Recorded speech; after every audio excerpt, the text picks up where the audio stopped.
बऱ्याच पालकांचा प्रश्न असतो की डॉक्टर, आमच्या मुलांचे व्हॅक्सिनेशन म्हणजेच लसीकरण आम्ही गव्हर्नमेंट हॉस्पिटलमध्ये करू की प्रायव्हेट हॉस्पिटलमध्ये? नमस्कार, आज आपण याच प्रश्नावर बोलणार आहोत. गव्हर्नमेंट हॉस्पिटलच्या व्हॅक्सिन्स व प्रायव्हेट हॉस्पिटलच्या व्हॅक्सिन्स यामध्ये फरक जरी असेल तरी देखील त्या दिलेल्या आजारापासून तितक्याच प्रभावी व खात्रीशीर असं संरक्षण देतात. गव्हर्नमेंट व्हॅक्सिन व प्रायव्हेट व्हॅक्सिनमध्ये 4 फरक आपल्याला दिसतात.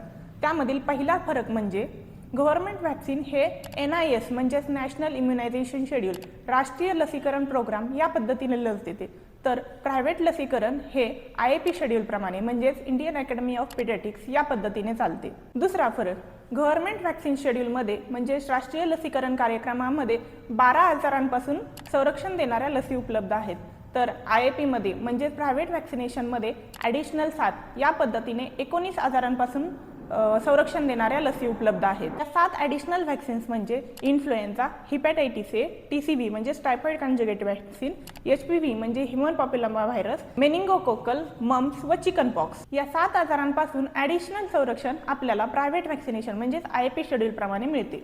तिसरा फरक, पेनलेस व पेनफुल ऑप्शन.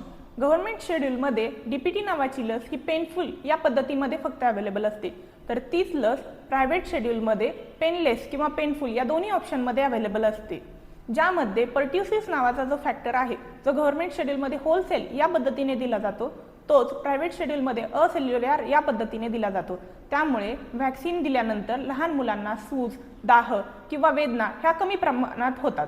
चौथा फरक, गव्हर्नमेंट शेड्यूलमध्ये मिळणाऱ्या व्हॅक्सिन ह्या फ्री असतात व प्रायव्हेट शेड्यूलमध्ये त्यासाठी पालकांना पैसे द्यावे लागतात. यामध्ये पालकांच्या अफोर्डेबिलिटी किंवा कन्व्हिनियन्स प्रमाणे पालक गव्हर्नमेंट व्हॅक्सिनेशन किंवा प्रायव्हेट व्हॅक्सिनेशन चूज करू शकतात व त्यामध्ये गव्हर्नमेंट व्हॅक्सिनेशन झाल्यानंतर ॲडिशनल 7 व्हॅक्सिन्स प्रायव्हेटमध्ये त्या शेड्यूलप्रमाणे देखील घेऊ शकतात. तुमच्या मुलांच्या लसीकरणाबद्दल काही प्रश्न असल्यास कमेंट बॉक्समध्ये नक्की सांगा.